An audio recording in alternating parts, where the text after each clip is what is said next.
व्यास राजकीय कला महाविद्यालय के हिंदी साहित्य के सभी विद्यार्थियों का आज की इस कक्षा में बहुत बहुत स्वागत और अभिनंदन है। प्रिय विद्यार्थियों, आशा है आप सब अपने अपने घरों में स्वस्थ, प्रसन्न और सकुशल होंगे। जैसा कि आपको विदित है कि आपके पाठ्यक्रम में संकलित आदिकाल और भक्तिकाल उसके इतिहास की हम चर्चा कर रहे हैं।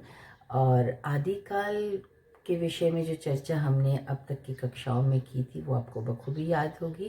और आज हम चर्चा करेंगे भक्तिकालीन जो पृष्ठभूमि है, जो परिस्थितियां हैं, प्रवृत्तियां हैं, उनकी विशेषताएं हैं, उन सब से को लेकर के मैं अब कुछ कक्षाएं जो है आपके भक्तिकाल विषयक लूँगी। तो आज सबसे पहले हम बात करेंगे कि भक्तिकाल जो है उसमें उसकी जो परिस्थितियां हैं उसकी हम चर्चा करेंगे। तो विद्यार्थियों, आप सबको अच्छे से याद होगा कि हमने जब हिंदी साहित्य के इतिहास की जो पूर्वापर सीमा रेखा की चर्चा की थी, उस दौरान मैंने आपको अच्छे से बताया था कि भक्ति काल को जो है वो पूर्व मध्यकाल का नाम भी दिया है कुछ एक इतिहासकारों ने, और खासकर आचार्य रामचंद्र शुक्ल जी ने इसी नाम को ज़्यादा उचित माना है। और पूर्वापर सीमा की अगर हम बात करते हैं तो संवत 1375 से 1700 के बीच में भक्तिकाल माना जाता है। और इसमें थोड़ा सा किसी किसी का जो है मतांतर हो सकता है। कुछ लोगों ने उसे 1350 से माना, तो किसी ने 1400 से मान लिया। और लेकिन अंतिम जो सीमा है यानी 1700 विक्रम संवत की जो बात कर रहे हैं उस पर सभी लोग एक मत हैं। बहरहाल पूर्वापर सीमा पर ज़्यादा चर्चा नहीं करूँगी, उसकी बात हम कर चुके हैं। तो आज हम बात करते हैं कि भक्ति काल का प्रादुर्भाव और उसकी जो पृष्ठभूमि है, उसके लिए प्रादुर्भाव के लिए जो पृष्ठभूमि बनी वो क्या हो सकती है, क्या क्या थी। तो सबसे पहले हम बात करते हैं राजनीतिक परिस्थितियों की।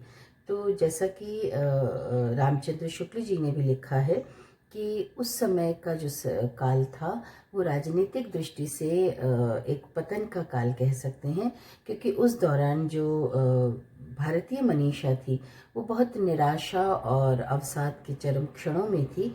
शुक्ल जी इस विषय में लिखते हैं कि देश में उस समय आक्रमणकारियों का राज्य प्रतिष्ठित हो जाने से हिंदू जनता के हृदय में गौरव, गर्व और उत्साह के लिए अवकाश नहीं रह गया था।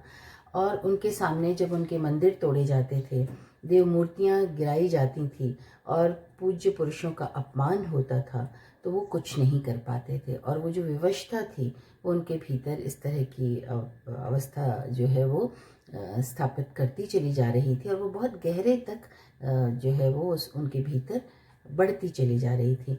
बहरहाल शुक्ल जी ने आगे लिखा है कि ऐसी दशा में अपनी वीरता के गीत ना तो वो गा सकते थे और ना ही बिना लज्जित हुए उसे सुन ही सकते थे।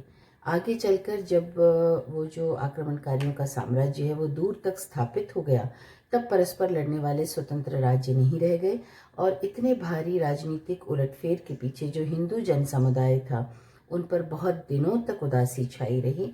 और अपने पौरुष से हताश जो जाति थी उसके पास एकमात्र त्राण का एकमात्र सहारा जो है वो रह जाता है ईश वंदना। तो उन्होंने क्या किया कि शुक्ल जी के आगे लिखा है कि ऐसे में हताश जाति के लिए भगवान की शक्ति और करुणा की ओर ध्यान ले जाने के अतिरिक्त और कोई रास्ता शेष नहीं था। तो इससे स्पष्ट है कि जो भक्ति की धारा थी उसको प्रवाहित होने के लिए जो अंतर और बाह्य परिस्थितियां थी राजनीतिक रूप से, वो इस तरह से भक्ति की ओर लोगों को उन्मुख करती चली गई। और वीर गाथा के बाद भक्ति यकायक क्यों आई, ये प्रश्न हम सबके मन में सहज स्वाभाविक रूप से उठता है, और उसके पीछे ये परिस्थितियाँ कहीं ना कहीं उत्तरदायी रही हैं। तो इस महत्वपूर्ण प्रश्न का उत्तर मुझे लगता है आपको मिल गया होगा कि वीर गाथाओं के बाद एकाएक भक्ति कैसे आ गई। तो उसका कारण जो था तत्कालीन राजनीतिक परिस्थितियां और आम जनता की जो व्यवस्था है, और जो गुलामी की जंजीरें जिनमें जकड़े रह करके वो कुछ नहीं कर पाते थे, ऐसी स्थिति में उनके पास एकमात्र रास्ता यही बचता था। बहरहाल हिंदी साहित्य में अगर हम देखते हैं तो इस काल के जो भक्त, कवि, संत, रसिक जितने भी लोग हुए हैं उन सब ने अपनी अपनी रचनाओं के माध्यम से परमपिता परमात्मा को याद किया, उनको स्मरण किया, और उनके समक्ष जो है शक्ति की आराधना की, उनसे शक्ति प्राप्ति की जो पूजा अर्चना थी उससे उस तरह के पद ज़्यादातर भक्ति काल में हम देख सकते हैं। तो इस तरह से भक्तिकालीन साहित्य जो है वो अपने गुणात्मक और परिमाणात्मक दोनों ही रूपों में हिंदी को गौरव तो प्रदान करते हैं और साथ ही साथ उनकी विशेषताएं जो हैं वो भक्तिपरक ज़्यादा रही हैं। बहरहाल हम बात करते हैं राजनीतिक परिस्थितियों की थोड़े से विस्तार के साथ में। तो जो राजनीतिक परिस्थितियां थी तो वीरगाथा काल के अंत में ही जो हम देख सकते हैं कि जो आक्रमणकारियों जो पहले छुटपुट यहाँ आते थे और आके यहाँ से संपदा और जो शक्ति है वो लूट करके, शक्ति के संसाधन लूट के चले जाते थे, लेकिन अब वो यहाँ पर स्थापित होने लगे, अपने साम्राज्य की स्थापना उन्होंने करनी शुरू कर दी। ऐसे में क्या हुआ कि चारणों की जो रचनाएं थी वो धीरे धीरे ख़त्म होने लगी, लीन हो जाने लगी और चारण जो है वो सिर्फ राजस्थान तक सीमित रहे। उनके आश्रयदाता ही जब नहीं रहे तो ऐसे में वो वीर रस की वाणी किसे सुनाते और कौन राजा इस तरह की रचनाएं सुनकर के प्रसन्न होता, क्योंकि भीतर, मन के भीतर तो कहीं गुलामी के स्वर जो हैं वो उभर रहे थे और वो अवसाद जो है वो प्रखरता से निराशा की तरफ ले जा रहा था। खैर, ऐसे में हिंदू राजा जो है वो बल और साहस से हीन होकर के चारों ओर जो अनिश्चित वातावरण था उसके कारण ये सारे राजा जो हैं वो त्रस्त थे और अब ये जो आक्रमणकारी थे वो उत्तर भारत से धीरे धीरे दक्षिण की तरफ भी जाने लगे थे। तो ऐसे में अलाउद्दीन खिलजी ने समस्त उत्तर भारत को जीतकर देवगिरी के राजा रामचंद्र को परास्त कर दिया और दक्षिण के वारंगल और होयसल राजाओं ने भी उसका आधिपत्य स्वीकार कर लिया था। महाराष्ट्र, कर्नाटक को पराधीनता स्वीकार करनी ही पड़ी थी और अलाउद्दीन के सेनापति मलिक काफूर ने ठीक दक्षिण तक जो है वो खिलजी वंश की पताका, विजय पताका फहरा दी थी। बहुत कम हिंदू राजा ऐसे बचे थे जो अपनी मान मर्यादा या ऐश्वर्य की रक्षा के लिए प्रयत्नशील भी थे और सफल भी हुए। ऐसे बहुत कम लोग थे। ऐसे में दक्षिण का जो विजयनगर है वो एकमात्र स्वतंत्र हिंदू राज्य के रूप में संस्थापित था, जिसका बहमनी साम्राज्य से निरंतर युद्ध चलता रहता था।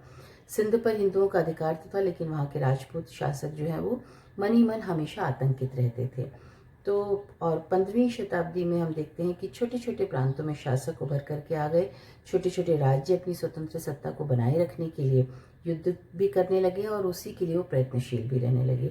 तो जो स्वाधीनता की बात थी या देशभक्ति की बात थी वो अपने उन छोटे छोटे संकीर्ण राज्यों या प्रांतों तक ही सीमित हो गया। ऐसे में राजस्थान के मेवाड़ में एक प्रबल हिंदू शक्ति के रूप में उभरा वो था, वो आप सब अच्छी तरह से जानते हैं और उनका नाम लेने से पहले कुछ और नाम भी मैं आपको बताना चाहती हूँ। महाराणा लाखा, चूड़ा और कुंभा जो हैं वो इस तरह की भावनाओं को उजागर किए हुए थे, देशभक्ति की भावना को बचाए रखे हुए थे। और इसके अलावा जो हम देख सकते हैं कि मालवा, गुजरात, बंगाल, जौनपुर और तिरहुत में भी स्वतंत्र हिंदू राजा थे और वहाँ कीर्ति सिंह और शिव सिंह का यशोगान जो है अब विद्यापति की कीर्तिलता और कीर्ति पताका में पढ़ चुके हैं। तो बहमनी साम्राज्य जब टूट जाता है तो उसके बाद वो 4 भागों में विभक्त हो गया और इस तरह से वहाँ फूट पड़ गई थी। फिर बाबर के आक्रमण के समय चारों ओर स्वतंत्र प्रादेशिक छोटे छोटे राज्य थे। मेवाड़ के राणा सांगा और विजयनगर के जो राजा कृष्णदेव राय थे उन्होंने पूरी कोशिश की अपने साम्राज्य को बचाने की। लोधी साम्राज्य के ध्वस्त होने पर सांगा भी मुगल शक्ति के सामने बहुत लंबे समय तक टिक नहीं पाए थे और शेरशाह सूरी ने हुमायूं को परास्त कर दिया था, लेकिन उन्हीं के शासनकाल में हिंदी का जो प्रसिद्ध प्रेम काव्य पद्मावत है जायसी का, वो भी आप पढ़ेंगे आगे।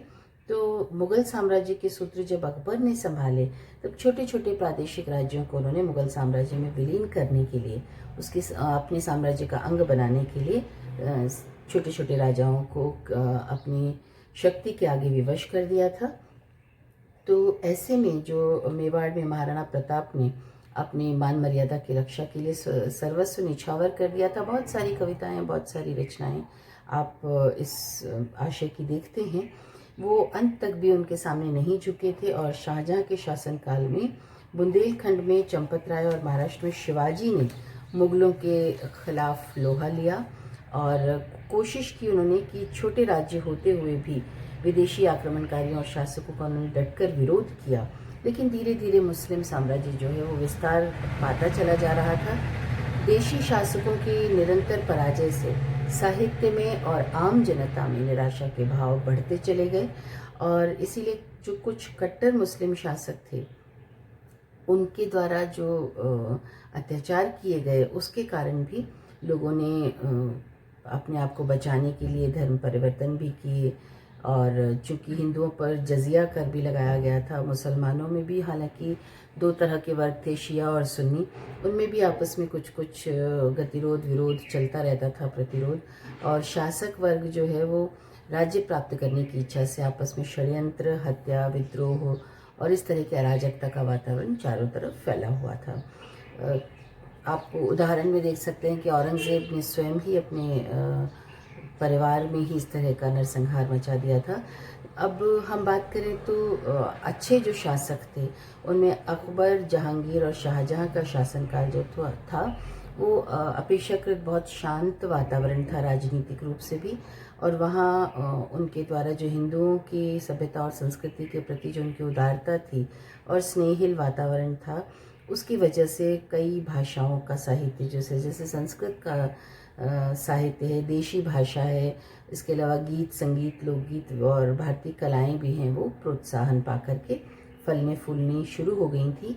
बंगाल के जो हुसैन शाह थे उन्होंने महाभारत और भागवत का बंगाली में रूपांतरण भी करवाया।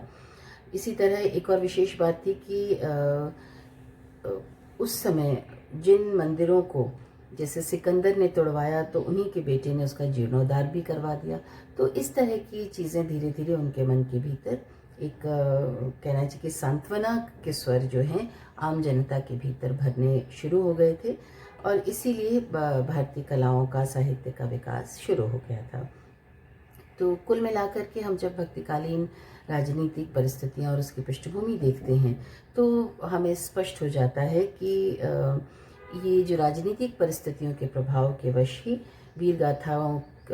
वीरगाथात्मक रचनाओं के बाद यकायक जो है हिंदी साहित्य के इतिहास में भक्ति का उद्रेक होता है। और ये जो व्यक्ति के भीतर की जो भावुकता थी, जो भय था, जो निराशा थी, उसने धीरे धीरे भक्ति की जो शक्ति थी उससे उन्हें अनंत रूप से प्रेरणा और अनुकंपा धीरे धीरे प्रदान करनी शुरू कर दी। और साथ ही साथ जो साहित्य है भक्ति का, उसने लोगों के भीतर से निराशा को जैसे हटा दिया था। तो इस प्रकार हम देख सकते हैं कि राजनीतिक परिस्थितियाँ यूँ प्रभावी होती हैं। तो हम कल बात करेंगे सामाजिक परिस्थितियों की, और आज की कक्षा में यहीं समाप्त करती हूँ। तो कल तक के लिए मुझे आज्ञा दीजिए और स्वस्थ रहिए, प्रसन्न रहिए।